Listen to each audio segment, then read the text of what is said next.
Selamat pagi semuanya, perkenalkan nama saya Niki Praskila dengan NIM C02302316. Di sini saya akan mempresentasikan PPT saya yang berjudul menyusun laporan rekonsiliasi fiskal. Baik, materi yang pertama adalah perbedaan laba fiskal dan laba komersial.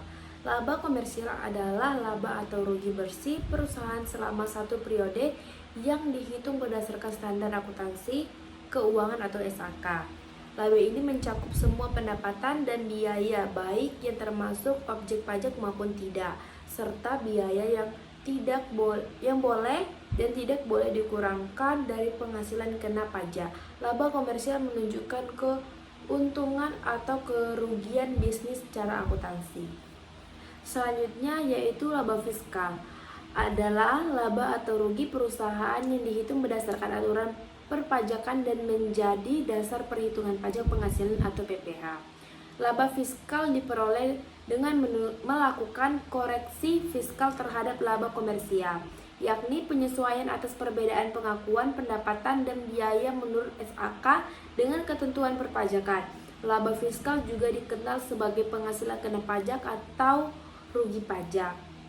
Laba komersial adalah laba yang dihitung berdasarkan standar akuntansi untuk mengetahui kinerja bisnis, sedangkan laba fiskal adalah laba yang sudah disesuaikan dengan peraturan perpajakan dan menjadi dasar perhitungan pajak penghasilan perusahaan.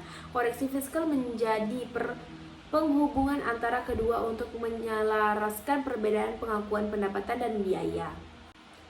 Materi selanjutnya itu koreksi positif dan negatif. Koreksi fiskal adalah penyesuaian yang dilakukan terhadap laba komersial atau laba menurut akuntansi agar sesuai dengan ketentuan perpajakan dan menghitung laba fiskal yang menjadi dasar perhitungan pajak penghasilan atau PPh. Koreksi ini diperlukan karena perbedaan prinsip pengakuan pendapatan dan biaya antara standar akuntansi atau PSAK dengan peraturan perpajakan.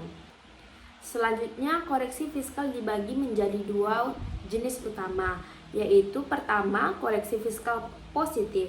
Koreksi fiskal positif adalah penyesuaian dengan menambah laba fiskal atau penghasilan kena pajak sehingga menyebabkan pajak penghasilan yang terutang menjadi lebih besar. Koreksi ini terjadi karena adanya biaya-biaya yang diakui dalam laporan keuangan komersial tetapi tidak diperbolehkan sebagai pengurang penghasilan menurut ketentuan perpajakan pada pasal 9 Undang-Undang PPh.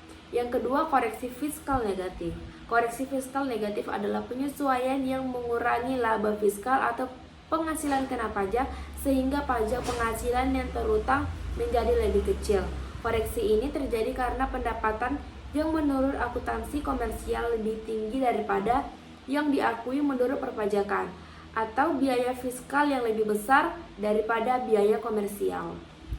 Materi selanjutnya itu perhitungan PPh badan. Cara menghitung PPh badan. Sebagai subjek pajak dalam negeri, badan memiliki kewajiban untuk membayar pajak sejak saat didirikan atau berkedudukan di Indonesia. Kewajiban tersebut akan berakhir ketika badan dibubarkan atau tidak lagi berkedudukan di Indonesia. Untuk menghitung pajak yang dikenakan pada badan atas penghasilan yang didapatkan, berikut mekanisme umum yang digunakan. Perhitungan penghasilan kena pajak. Untuk mendapatkan nominal penghasilan kena pajak badan, kurangi penghasilan neto fiskal dengan kompensasi kerugian fiskal. Apa itu penghasilan neto fiskal?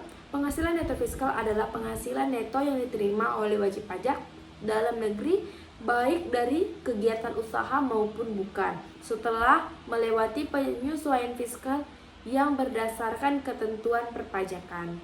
Materi selanjutnya perhitungan PPh terutang. Untuk mendapatkan nominal PPh terutang atau pajak penghasilan yang dibayarkan, wajib pajak dapat mengalihkan penghasilan kena pajak dengan tarif pajak yang berlaku berdasarkan pasal 17 ayat 1 bagian B Undang-Undang Nomor 36 Tahun 2008 tentang pajak penghasilan. Tarif pajak yang dikenakan kepada badan adalah 25%.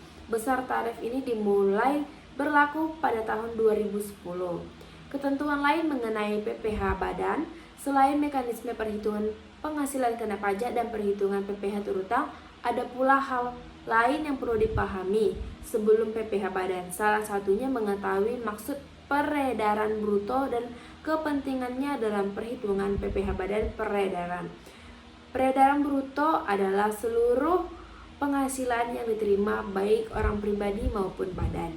Baik, sekian dari materi presentasi PPT saya. Saya ucapkan mohon maaf jika ada salah kata. Terima kasih.